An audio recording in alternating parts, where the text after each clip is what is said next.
están? Soy Jessica Soto Huerta. Bienvenidos a este especial Congreso Futuro que lleva a ustedes parte de lo que han sido las exposiciones de más de 700 científicos que han llegado a nuestro país y que nos han planteado los futuros posibles. Ciencia, tecnología, innovación, artes y humanidades y mucho más es lo que hemos visto desde el año 2011 hasta la fecha.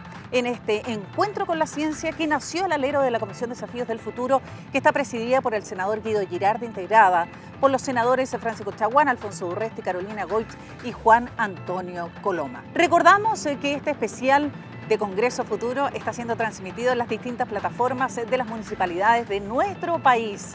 Estamos en alianza con la Asociación Chilena de Municipalidades porque tenemos el compromiso de difundir la ciencia y el conocimiento a todos los rincones. Esto a través de Congreso Futuro en tu comuna en línea. Vamos a partir con la charla ofrecida por el doctor en química Floyd Romensberg. Del año 2019, la diversidad de la vida. Sus investigaciones se centran en entender y transformar la función de las proteínas para entender y aumentar la capacidad de información del ADN mediante el desarrollo de un tercer par de letras artificiales. Entonces nos quedamos con Floyd Romensberg y esta charla de 2019, la diversidad de la vida.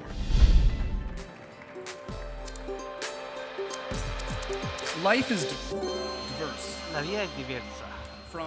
De los organismos unicelulares hasta aves y peces a nosotros, la vida es diversa. Toda esa diversidad, cada cosa viva desde siempre ha sido construida de acuerdo a la información en su ADN. Déjame contarles de qué se trata eso. ADN es una molécula que se une un montón de unidades más pequeñas. Pueden llamarlo letras genéticas. G, C, A, T.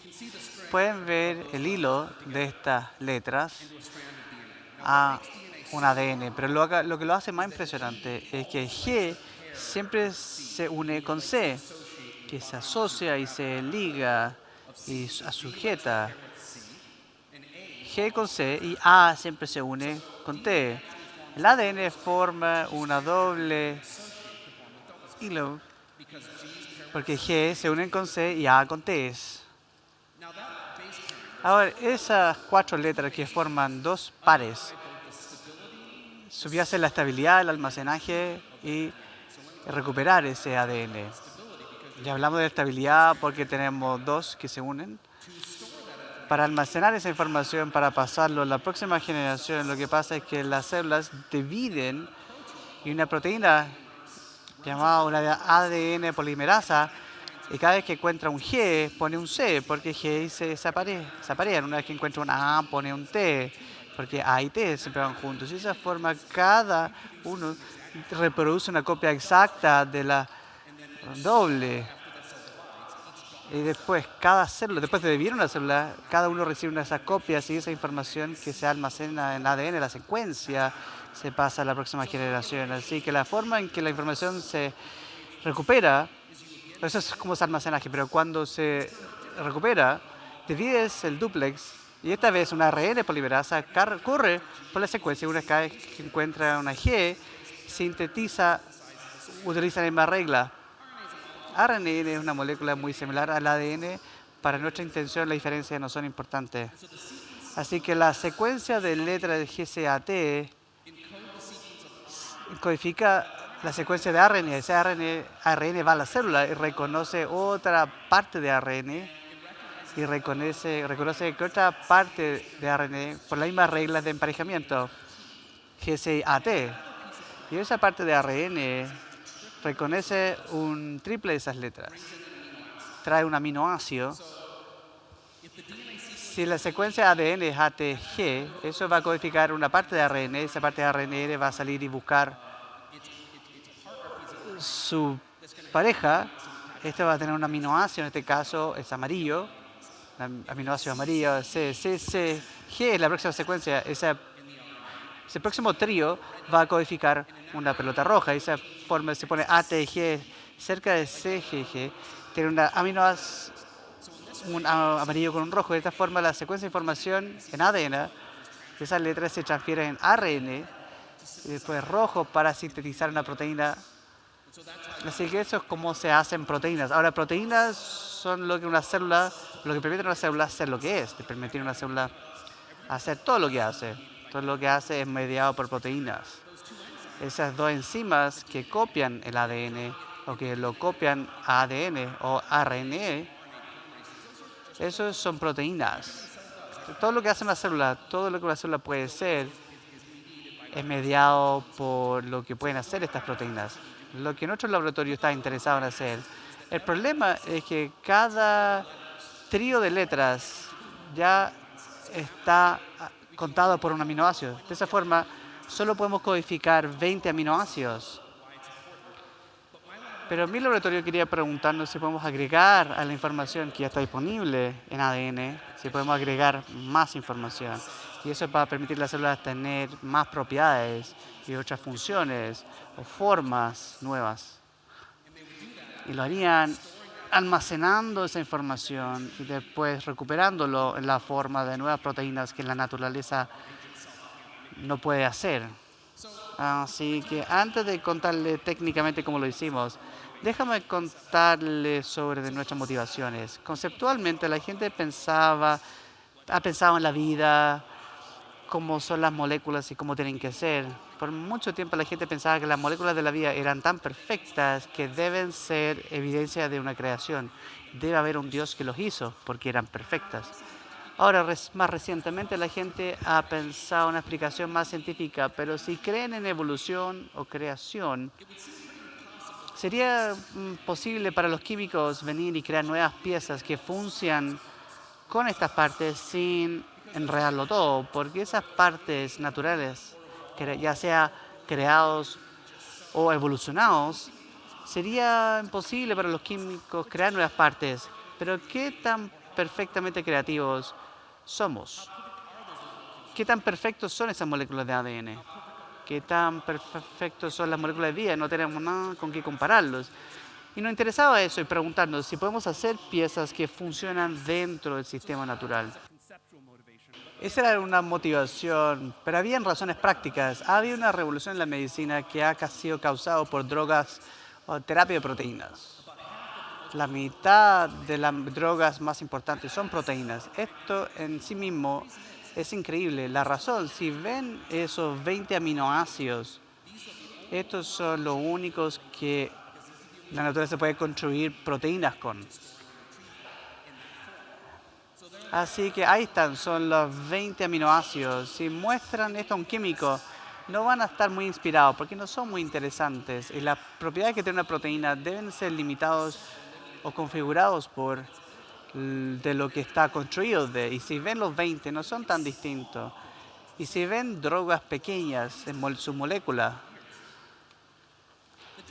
los detalles no importan tanto, pero pueden verlos si son mucho más pequeños, pero están construidos de cosas más diversas. De hecho, esas diferencias son lo que lo hacen buenas drogas para tratar enfermedades. Y es una pregunta interesante para hacerse. ¿Qué tipo de drogas puedes crear si puedes construir proteínas a partir de cosas más diversas? Cosas que fueron diseñadas específicamente para dar a esa proteína alguna propiedad, actuar como una droga o inhibir alguna zona o tener un efecto terapéutico. Eso es una motivación práctica. En 2014 comencé una empresa llamada Syntrax por organismos sintéticos, por más un X, porque siempre hay que agregar un X en este tipo de empresas. Syntrax funciona muy de cerca con mi laboratorio y están trabajando en la práctica de lo que estamos haciendo. Queremos desarrollar estas pares, una quinta y sexta letra, para que incrementen la información que se puede almacenar y recuperar en proteínas y permitir crear proteínas que contienen partes que no son parte de proteínas normales. Estamos trabajando en eso y están ayudando a colaborar con nosotros para crear drogas que puedan ser útiles para pacientes. Dejo de contarles sobre nuestra estrategia de cómo queremos abordar el problema. Mencioné que G siempre se paría con C y A con T. Lo hacen porque les gusta compartir un átomo de hidrógeno. G tiene la configuración correcta para unirse, que quiere unirse a hidrógeno de la misma forma que lo hace C. Así que G y C comparten átomos de hidrógeno. Esos son uniones de hidrógeno y eso es lo que hacen G aparearse con C y A con T. Así que uniones de hidrógeno no es la única fuerza de la naturaleza. Los químicos saben de otras fuerzas. Así que cuando pensamos en crear una quinta y sexta letra, no necesitamos tomar los naturales y modificarlos. Podemos comenzar de otro espacio. De hecho, ni siquiera tuvimos que usar el mismo tipo de fuerza en la naturaleza, ni uniones de hidrógeno. Hay otras fuerzas. Y hay uno que todos conocen, lo que llaman el efecto hidrofóbico. Y todos lo conocemos porque agua y aceite no mezclan. Y pensamos, si tomamos la parte de las letras que se aparean juntos, en el caso natural, y comparten ese átomo de hidrógeno, si podemos hacerlo más aceitoso, porque el agua y el aceite no se mezclan, no se mezclarían con las bases más de agua, pero se unirían entre ellos. Abordamos el problema sintetizando distintos análogos. Lo que les muestro aquí es solo la parte que se alcanza al otro lado de la escalera para unirse. Y después de 15 años encontramos un par de ellos y se comportaron bien, que podían ponerlo en ADN y que las enzimas se replicaran y crear ARN. Nos emocionamos, queríamos ponerlo en una célula. El primer problema que tuvimos que enfrentar es cómo pones las letras en las células. La forma que lo resolvimos, esta es mi representación de ello, es que vimos que ciertas algas tienen una proteína que llaman transportador, que hace algo similar, trabaja dentro de la célula y transporta ese tipo de letras naturales a través de la membrana, de una célula a una mitocondria, de una célula a un cloroplasto. Y preguntamos si podemos utilizar una de esas proteínas transportadoras y expresarlos en células de E. coli, y si hicieran lo mismo en nuestras células, donde podríamos agregar nuestras letras no naturales, esta proteína armaría en la membrana y permitiría esas letras de entrar a la célula. Y vimos que funcionó bien. Y eso nos permitió ver la replicación. Y nos dimos cuenta que toda la optimización que habíamos hecho en un tubo de ensayo funcionó bien en la célula, porque la maquinaria de la célula fue capaz de replicar el ADN muy bien. Y lo muestro aquí. Una hebra de ADN se copia a otra. Después vimos que la célula también transcribía en ARN muy bien. Y lo vemos aquí, esa doble hebra que se separa, vienen las enzimas, sintetizan otra hebra y cada vez pone un G, pone un C, y A pone un T, y cada vez que encuentra un X, pone una Y. Y el ARN va a la célula y tienen ambos componentes que tienen para sintetizar proteína, tienen ARN mensajero. Y nos preguntamos entonces, esos dos componentes podían permitir síntesis de proteínas. Lo que les muestro aquí es, este es un gel electroforético, es un gel donde cargas proteínas arriba, lo haces pasar por el gel, distintos tamaños de proteínas migran a distintas tazas y ven una banda y saben que tiene una proteína. Y lo que hicimos es que lo configuramos si es que estaba incorporando el aminoácido no natural, podríamos unir un fluoroforo. Esta es una molécula que brilla y aquí les muestro una banda de proteína que tiene el aminoácido no natural que brilla y al lado hay uno que no lo tiene. Cuando ven nuestras células, ahora estamos expresando un trío de un aminoácido que tiene un nucleótido no natural. Aquí mostramos lo que pasa si le das un mensaje, un ARN, que no tiene ni un nucleótido no natural, solo tiene sus instrucciones naturales y puedes ver que estás produciendo proteína, puedes detectarlo acá, pero este es el TAMRA, es el nombre de la tinta que lo unimos a la proteína para ver si tenemos el aminoácido y ven que no hay nada aquí. Cuando le dan instrucciones para crear el nucleótido no natural, dándole un ARN no natural, pueden ver que hay un cambio a otra posición, porque ahora tiene algo unido y ahora pueden ver que el fluoroforo está unido. Esa célula está produciendo una proteína que tiene un aminoácido no natural. Pueden ver otro y tenemos el mismo resultado. Esto, desde el comienzo de los tiempos, solo han habido 20 aminoácidos. Mi laboratorio ahora tiene 15 nuevos codons que podemos asignar a nuevos aminoácidos e incorporarlos a proteínas. Aquí está la célula funcional. Los precursores X e Y están inyectándose a la célula. La maquinaria de la célula está replicándolo, almacenándolo para cada división. Los hijos de la célula tienen la misma copia. Puede transcribirlos a ARN y puede crear proteínas con aminoácidos que aminoácidos no pueden crear. Y ahora podemos hacer esto. Podemos construir X e Y en la célula, dárselo a la célula. Lo buscan en la forma de proteínas que no están normalmente disponibles. Hay una imagen aquí. Estas son las células semisintéticos que están creciendo y dividiéndose con una parte hecha por el hombre adentro de ellas. ¿Qué pasa con escapar? Les pido disculpas por esta imagen. ¿Qué pasa con que si se escapan? Tienen que ser cultivados con nosotros entregándoles el X y la Y. X e Y son distintos de cualquier cosa. La naturaleza no los puede hacer. Necesitarían crear 30 nuevos pasos con enzimas, con proteínas, que no son como nada lo que tienen. Así que la posibilidad de que lo hagan es cero. Si tratan de cultivarlos en la ausencia de entregarles los trifosfatos, desaparecerían, no lo podrían almacenar y el sistema volvería a su forma natural. Así que tenemos una protección que impide que se escapen.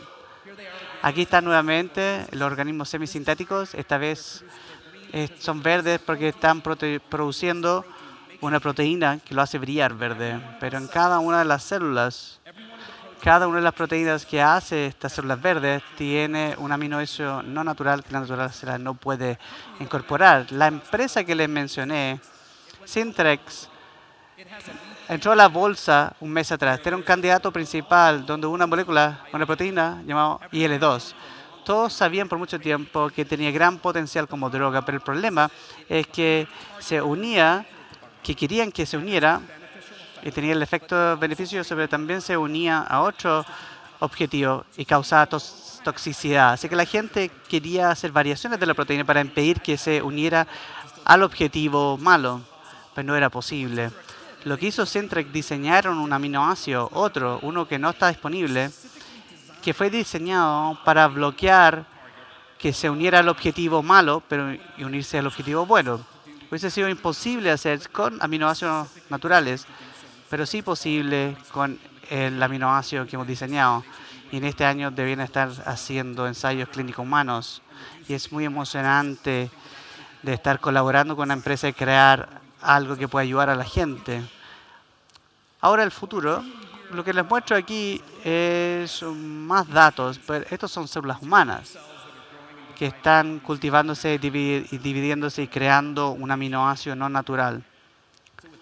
Así que con eso creo que el futuro es muy emocionante. En los próximos años esperamos poder extender este tipo de tecnología a otro tipo de células y quizás organismos multicelulares que podamos quizás seleccionar para funciones que tienen propiedades y capacidades que normalmente están disponibles en la naturaleza. Gracias.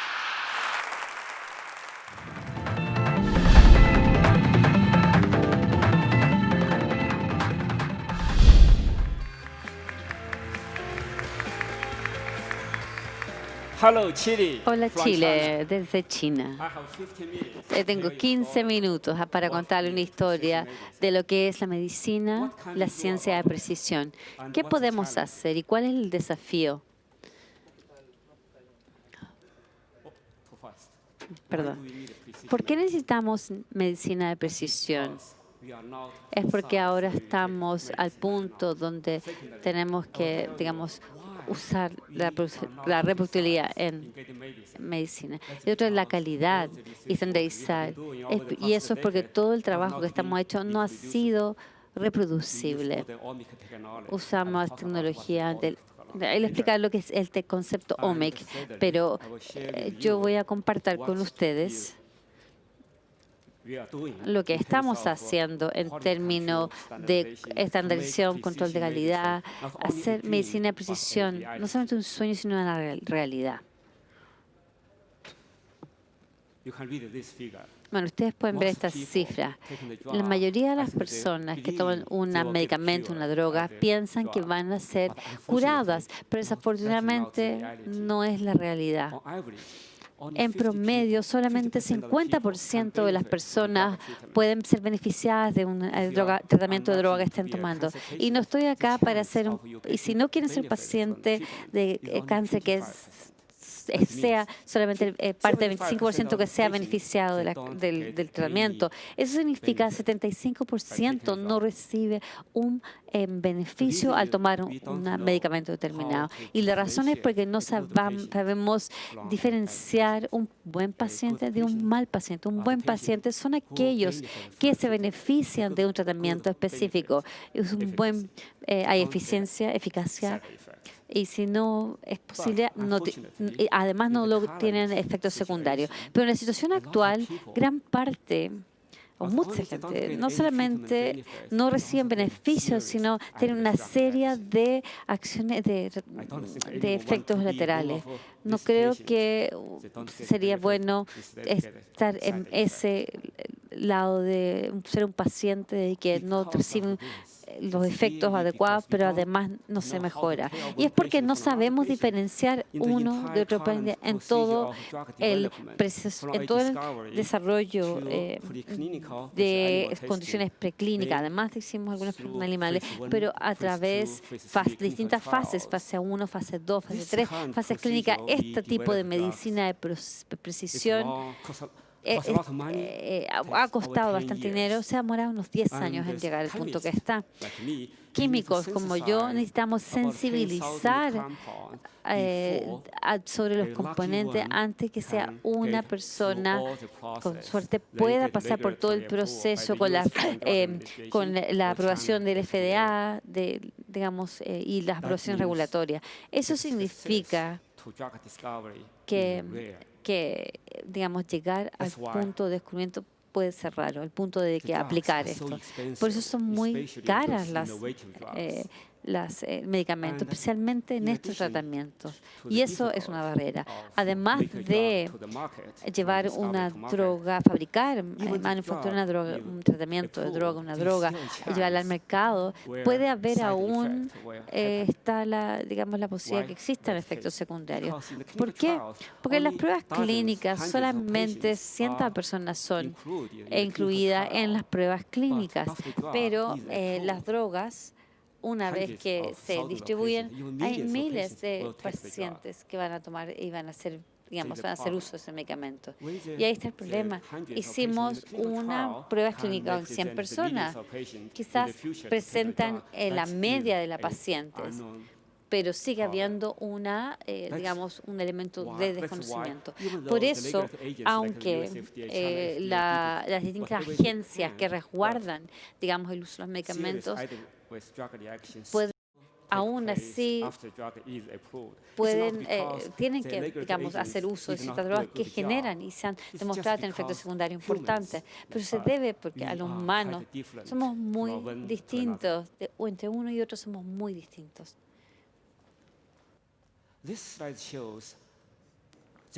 Esta diapositiva muestra principalmente en las pruebas clínicas, como después de la prueba con animales, buscamos modelos más seguros para los animales también, para que sepan. Se genera un paquete de trabajo de un documento, un informe donde se han hecho todas estas pruebas y se asegura que todas los medicamentos están sido probados con distintos modelos de pruebas. Y si tienen suerte, la fase 1 va a implicar llevar a cabo las pruebas clínicas para los candidatos para un tratamiento terminado en humanos, pero la tasa de éxito es muy baja y solamente recibimos, si se trabaja en las pruebas, solamente hay un 5% en el alcance de éxito. Hay un 95% de los candidatos se lo hace en humanos con fallas, que van a fallar, no van a tener resultados adecuados. Por eso es muy caro este proceso de prueba, incluso en las pruebas clínicas iniciales. Y específicamente no sabemos cómo diferenciar un componente de otro.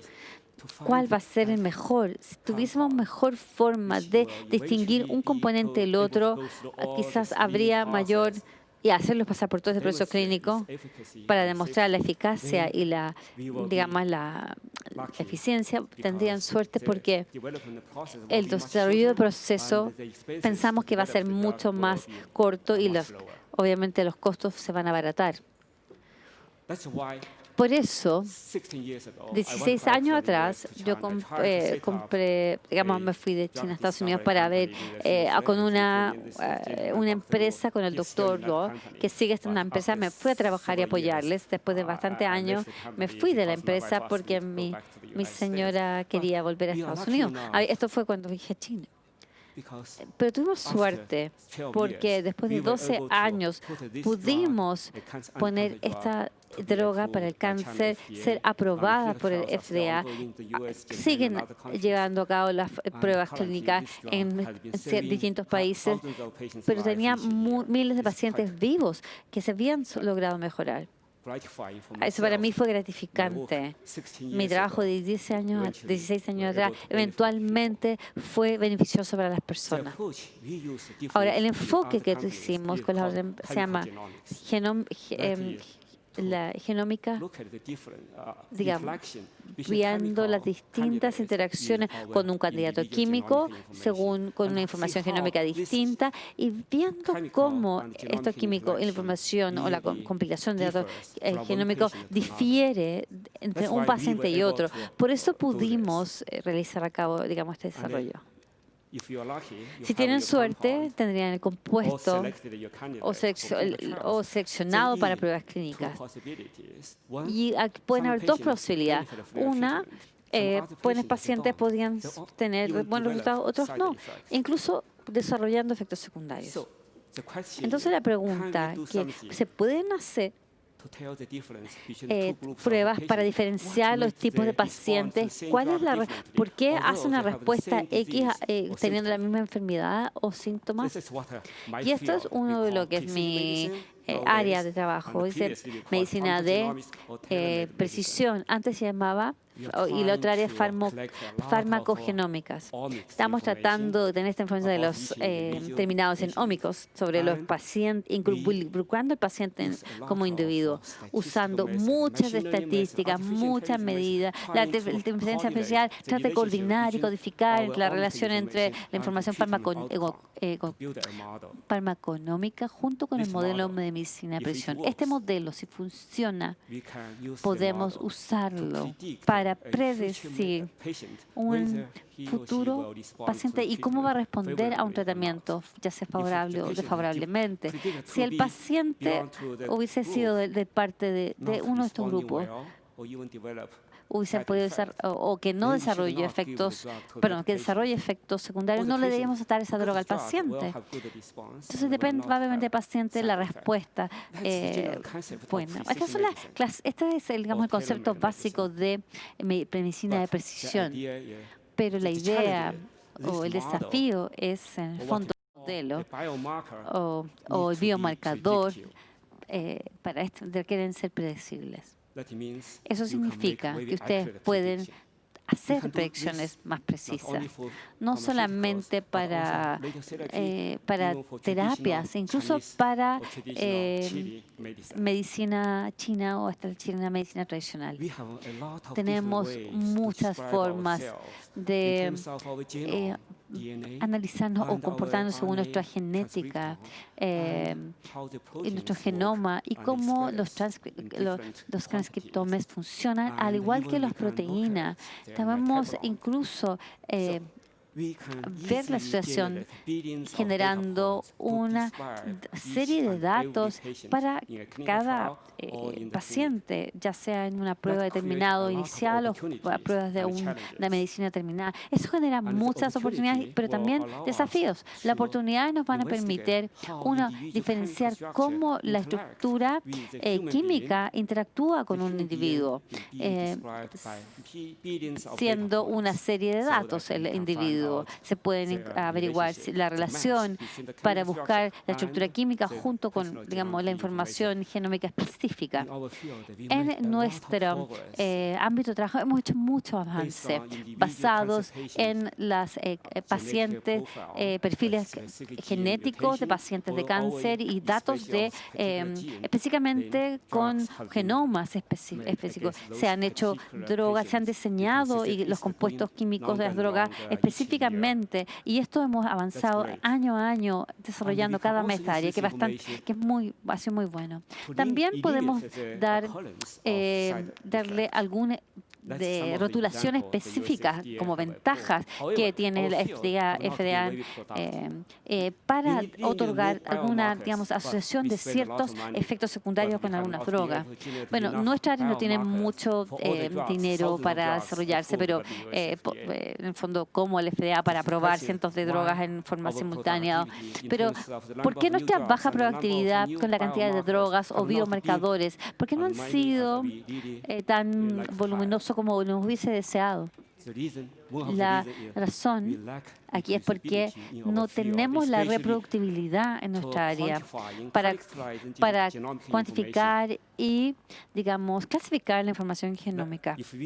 Si no tenemos buenos datos genómicos como la X muestra, aunque tengamos información buena de fenotipo, nos va a costar mucho ver las informáticas de los bioinformáticos, y es un proceso que tenemos que desarrollar. Quiero mostrarles algunos de los otros ejemplos de por qué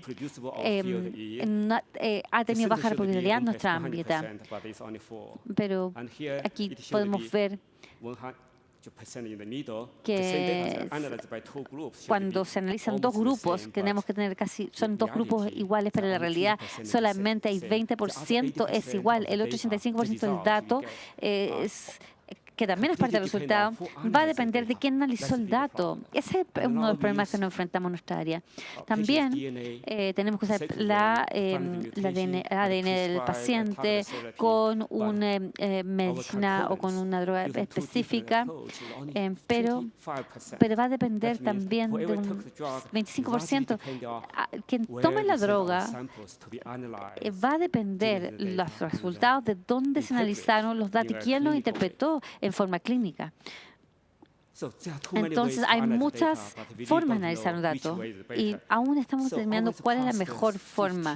En esto han pasado 15 años. Hemos dedicado mucho tiempo abordando las distintas cientos de organizaciones, 300 científicos, para ver estos temas. No podría ahora darles en detalle, pero hemos trabajado arduamente. Pero en lo subyacente hemos encontrado que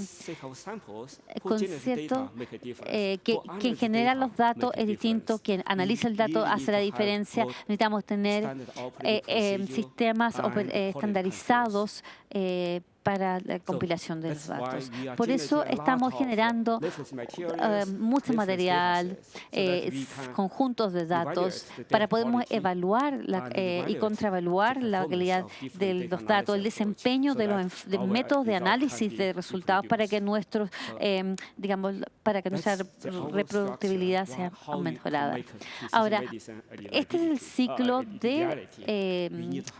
tenemos el enfoque hacia la medicina de precisión. Tenemos que tener buena información fenotípica, también buena información genómica y distintos tipos también para el flujo, para, por ejemplo, los genomas, los transcriptónicos, los proteinómicos, también los abdómicos, y así. Esos son los datos de alta calidad. Ahora, el dato grande, los grandes datos, las grandes bases de datos, tienen que ser de buena calidad, estandarizado y también respondiendo hasta, digamos, a poder trabajar esta área, buscando nuevas barreras, empujando las barreras de diagnóstico, también para poder predecir de alguna manera, prevenir, monitorear la resistencia que puede existir con ciertos fenotipos.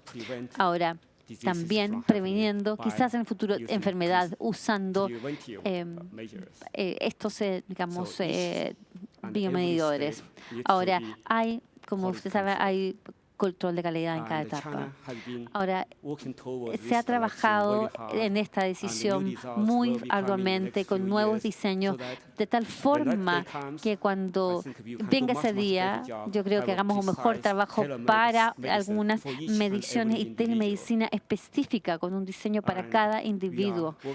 Estamos trabajando arduamente a nivel con la sociedad internacional, tratando con la meta de mejorar la predictibilidad de la medicina, digamos, específica. No podría, o sea, con esto podemos prescribir y dosificar la medicina en forma específica para cada individuo. Habiéndole dicho, muchas gracias por su atención. Ahí estaba el doctor en química computacional de la Academia China de Ciencias de Beijing, Le Mingxi, quien ofreció la charla en 2018, Medicina de Precisión. Vamos a hacer un breve alto en este especial Congreso Futuro, donde estamos llevando a ustedes parte de lo que han sido las exposiciones de los más de 700 científicos, pensadores, investigadores que han llegado a nuestro evento y que han estado en estos 9 años de existencia. Les recuerdo que Congreso Futuro, este especial, está siendo transmitido en las distintas plataformas de las municipalidades de nuestro país a través de Congreso Futuro en tu comuna en línea. Volvemos.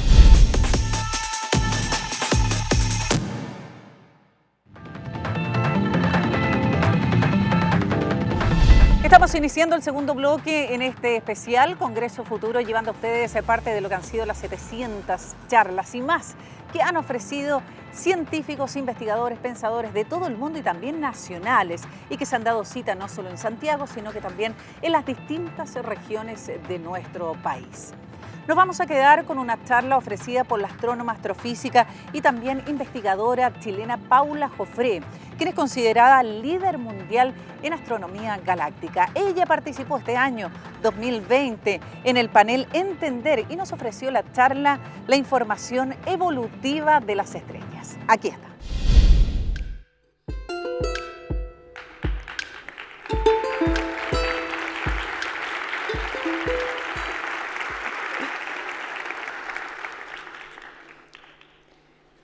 Buenas tardes. Bueno, yo soy Paula Joffre, soy profesora de astronomía de la Universidad Diego Portales y para mí, bueno, quiero agradecer a la invitación de poder hablar en este congreso.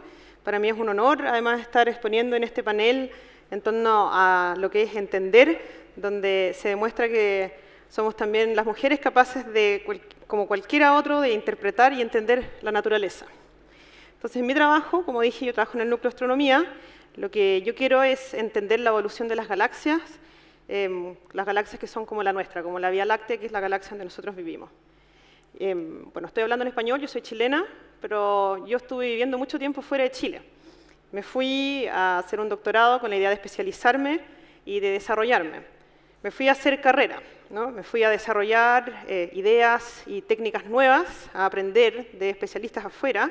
Me fui a hacer networking, a conocer gente internacional y a trabajar en mi currículum, ¿no? Y ojalá volver con muchos papers de vuelta para que acá me puedan contratar. También me fui a hacer mi vida, ¿no? A desarrollar mi vida. Me fui, armé una familia afuera, aprendí diferentes idiomas, maduré, tuve que amoldarme porque me tuve que adaptar a diferentes culturas. Y eso creo que también es importante. Los científicos y las científicas somos personas y la ciencia está hecha también por personas. Y las personas más completas también son las que se preocupan de desarrollar su parte personal. Bueno, les voy a contar entonces acerca de mi trabajo, que es entender la galaxia, y ojalá ustedes también puedan entender un poco más de esta galaxia. Empecemos, cuando mostramos acerca del universo y de astronomía, empecemos entonces con un video, con una simulación de lo que es la evolución del universo. Este video es como dije recién, una simulación, es una descripción teórica de lo que nosotros pensamos que está pasando en el universo. Nosotros claramente no podemos ir a sacar un video de lo que ocurre en el universo porque los tiempos son distintos a los tiempos de la humanidad.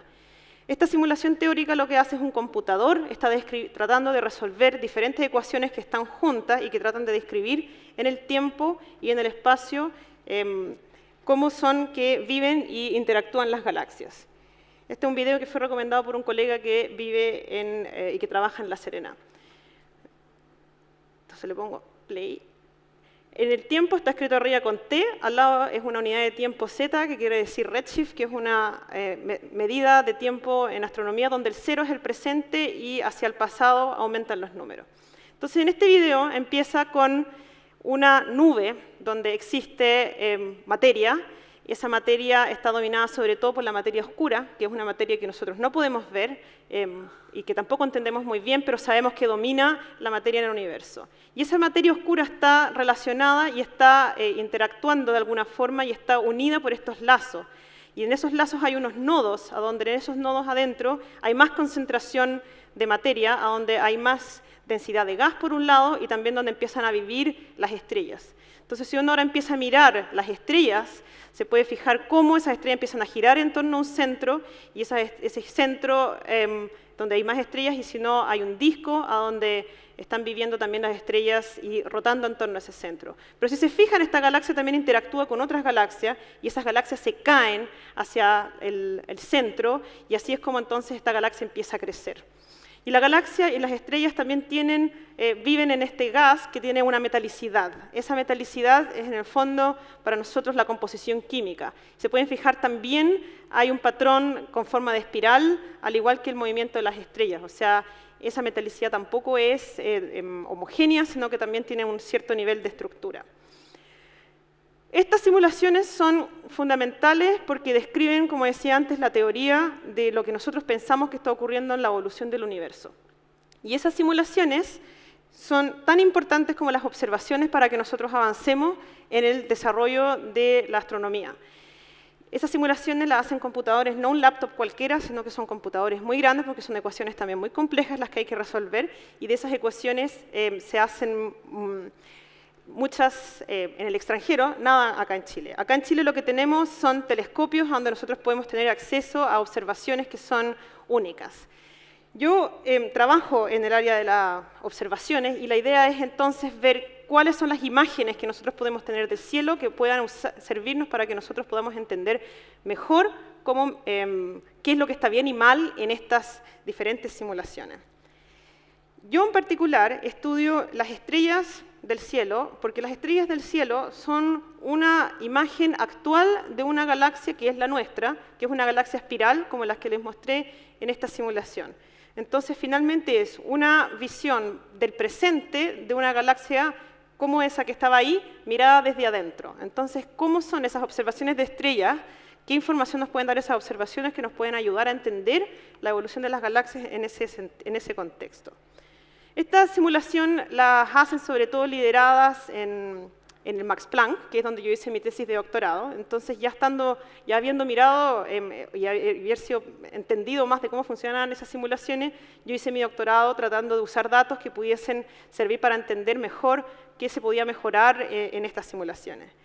Uno de los temas importantes en ese momento eran las incertidumbres de los datos. No es llegar y tomar unos datos y estas son las características de las estrellas, hay incertidumbres asociadas.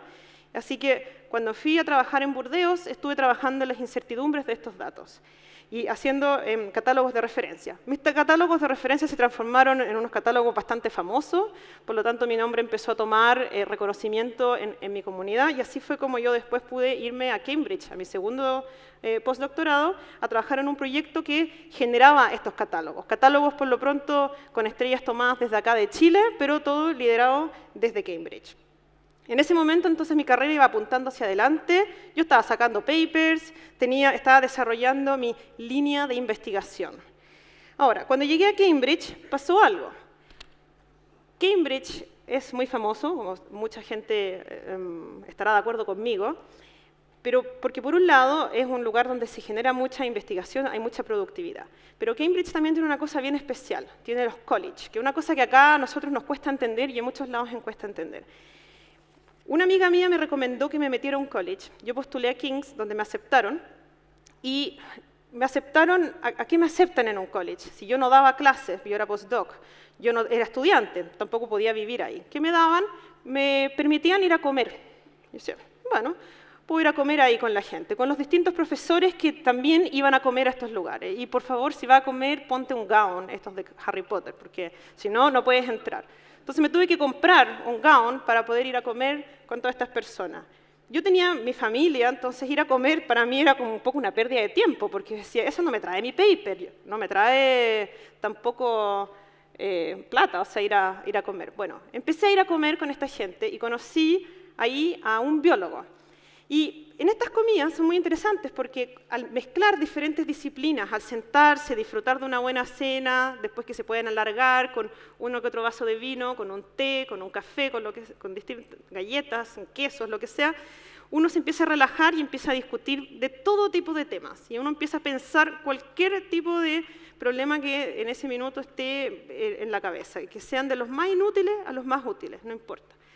Yo conocí a este biólogo y nos pusimos a conversar de evolución. Yo trabajo, como ya les conté, en la evolución de la galaxia, en tratar de entender cuáles son los procesos evolutivos que lograron armar una galaxia como la nuestra, y él trabajaba y trabaja todavía en la evolución de la raza humana. Cuando uno entonces se pone a hablar de evolución, lo primero que a la mayoría de la gente se le viene a la cabeza no es una simulación como que las que yo les mostré. Lo más probable es que cuando uno habla de evolución, lo que uno hace es relacionar evolución con un árbol genealógico, con Darwin, ¿no? Este es el primer árbol genealógico que hizo Darwin.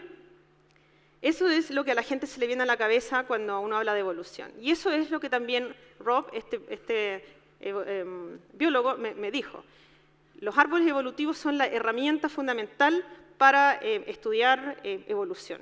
Y a mí, yo me puse a pensar, eso yo no lo había visto nunca en mi campo, no había visto árboles evolutivos en mi campo. Entonces fui donde él y le dije, yo quiero hacer un árbol evolutivo con estrellas, quiero estudiar la evolución química de la galaxia con un árbol evolutivo. Nos pusimos entonces a conversar cuáles eran los principios básicos de la teoría de evolución que también nosotros podríamos aplicar en los principios básicos de la evolución química de la galaxia.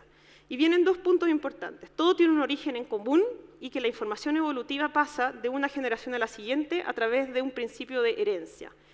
Todo tiene un origen en común, el Big Bang. Yes, se puede.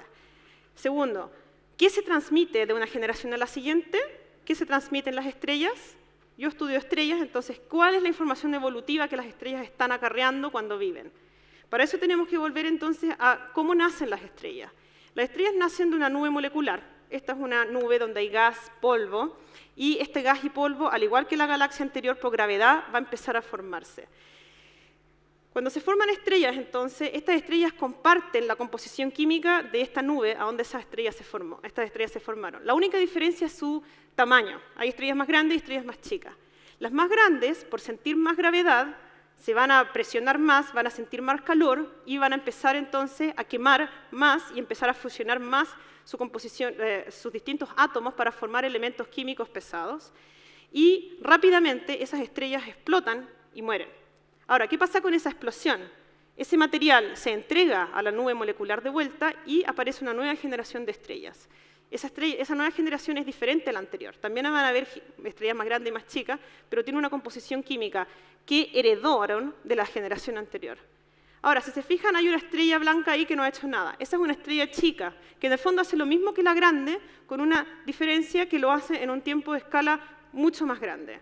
Entonces, lo hace, de hecho, en un tiempo de escala tan grande que para temas de tiempos del universo, estas estrellas están ahí eternamente brillando, lentamente quemando sus elementos químicos, produciendo elementos químicos un poquito más pesados, pero nunca van a lograr explotar ni crear tantos elementos químicos como las mayores, porque no sienten el peso que va a apretar tanto sus átomos para que eso ocurra. Ahora, lo importante es que las estrellas que nosotros miramos en el cielo, entonces, son esas estrellas pequeñas. Y cada una de esas estrellas, entonces, está guardando la información química de la nube a donde esa estrella se formó. Y estrellas explotan en el universo. Este es otro video que muestra cómo durante los últimos 120 años nosotros hemos sido capaces de grabar ese cambio de luz que corresponde a distintas supernovas en el universo.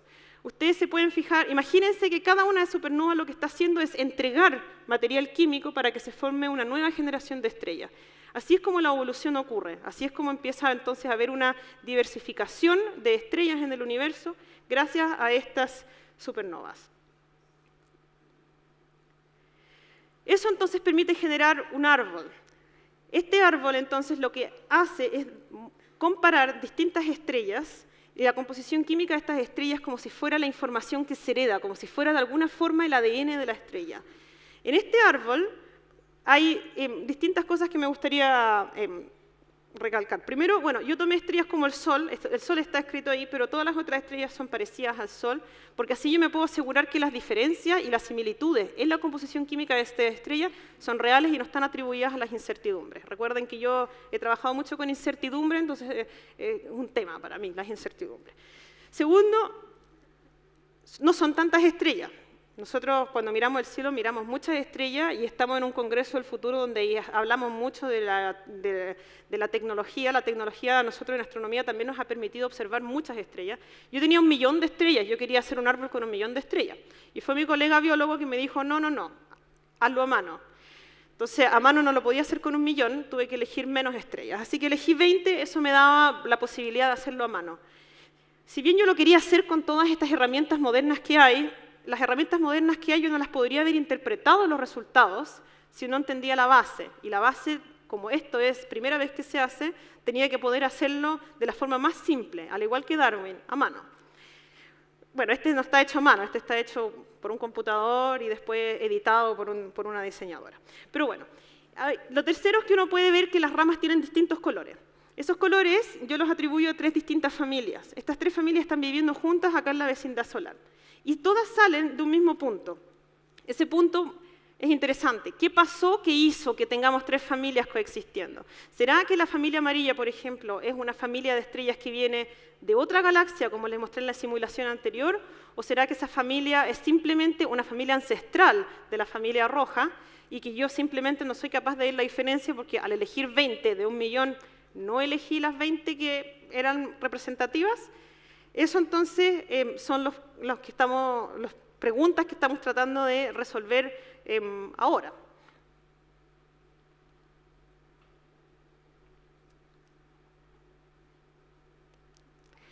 Bueno, ya ven lo que era la siguiente diapositiva. Bueno, entonces para terminar, nuestra galaxia es una galaxia donde tiene muchas estrellas y además tiene un gas a donde se van formando esas estrellas. Esas estrellas, cada una con su composición química, nos cuenta de su origen. Ese origen puede ser acá o puede ser en otra galaxia. Todas ellas coexisten juntas y están conectadas de alguna manera genéticamente con esta composición química y por ende nosotros podemos usar los árboles genealógicos como los usó Darwin para poder reconstruir la historia de nuestra galaxia. Y al entender la historia de nuestra galaxia podríamos eventualmente entender más cuáles son las teorías que van armando la evolución del universo. Las preguntas como importantes que se está haciendo en nuestro campo en esta dirección es cuál es el rol, por ejemplo, de la materia oscura en estas simulaciones, cuál es la distribución de la materia oscura para que después se puedan formar galaxias como la nuestra. También las incertidumbres, como les decía antes. ¿Podemos medir esas diferencias o no? O sea, ¿son esas diferencias reales o no? ¿Qué tanto tenemos que mejorar nuestro conocimiento acerca de cada estrella para que podamos medir la composición química de una forma más precisa? Esos son el tipo de preguntas que me estoy haciendo yo junto con mis colegas en el día a día. Y para poder yo responder o para poder yo contribuir a responder esas preguntas, necesito varios puntos que me gustaría también discutir. Son 3 puntos fundamentales. Me encantaría tener ese Cambridge, ese King's acá en Chile, porque ya me cuesta un poco ir toda la semana a cenar en King's. Tengo que buscar una forma de poder tener eso acá en Chile, que es donde vivo ahora. Quiero un ambiente donde yo me sienta estimulada por discusiones científicas o no científicas, pero que haya algo que vibre. Y para eso creo que es fundamental, 1, la atracción de talentos. Tenemos que facilitar la burocracia que hay en torno a la inmigración. Es una vergüenza, nosotros tenemos mucha gente extranjera trabajando con nosotros y estamos parados constantemente en la burocracia, perdiendo tiempo en eso y no resolviendo las preguntas que nos interesan. Eso tiene que mejorar si queremos que sea un ambiente que sea atractivo, traer todos los talentos del mundo que quieran venir acá. Segundo, cambiar también la mentalidad racista que tenemos acá en Chile. O sea, un inmigrante es lo mismo que un extranjero. Yo he escuchado tantas veces esa diferencia y esa diferencia no veo por dónde puede ser distinta. Inmigrante es lo mismo que extranjero. Entonces tenemos que ser más abiertos a la inmigración para que podamos atraer también esos talentos escondidos. Segundo, diversidad. Es muy importante para haber un ambiente que sea rico en discusiones, que haya gente de todos lados y gente, obviamente, en todos sus géneros y en todas sus razas. Eso es muy importante. En este proyecto en particular, como ejemplo, pongo a la gente que ha sido muy importante para el desarrollo de esta idea. Por un lado, Rob, que era este profesor de biología con el que yo trabajaba. Él es el profesor blanco. Él sabía, tenía sus contactos y fue fundamental trabajar con él y sigue siendo fundamental trabajar con él porque la discusión con él es simplemente tan interesante. Pero además está Payal Das, una muy amiga mía que cuando tenía 4 años sus padres migraron de India a Inglaterra para darle un distinto futuro a sus hijos. Ella, en su adquirida identidad británica, fue la que me recomendó a que yo me metiera a King's, entre otras de las cosas que tomó mucha influencia en mi carrera y con la que he ayudado. También está Keith Hawkins, fue mi primer estudiante de doctorado. Lo menciono por 2 motivos. Primero, él es afroamericano, ya en sí una rareza y minoría, pero también eso me dio mi confianza de que mis ideas eran importantes y se podían seguir porque él ahora también aprendió de mí y ahora está también despegando en su carrera. Y finalmente mencionar a mis 2 estudiantes con las que estoy trabajando ahora, o 3 en verdad, todas mujeres, Daniele, Holly y Francisca, que son 3 mujeres muy motivadas, con ganas de venirse a Chile, con ganas de estar acá a pesar de todo y trabajar conmigo en este tema. Y termino con una reflexión, ya que estoy en Chile, soy chilena y estamos en esto, con esta imagen. Los estallidos ocurren cuando se pierde el equilibrio. Al igual que una supernova, cuando hay una explosión, hay información que se hereda, y después de esa heredación hay evolución. Entonces la pregunta demuestra, ¿qué Chile queremos nosotros que hereden nuestros hijos con este estallido? Esta foto demuestra que todos queremos lo mismo, es simplemente buscar una forma en común para llegar a eso. Y como dijo también una de las charlistas antes, Mary Robinson, yo creo que es importante no perder nunca la esperanza de que esto es una oportunidad y no es un problema. Muchas gracias.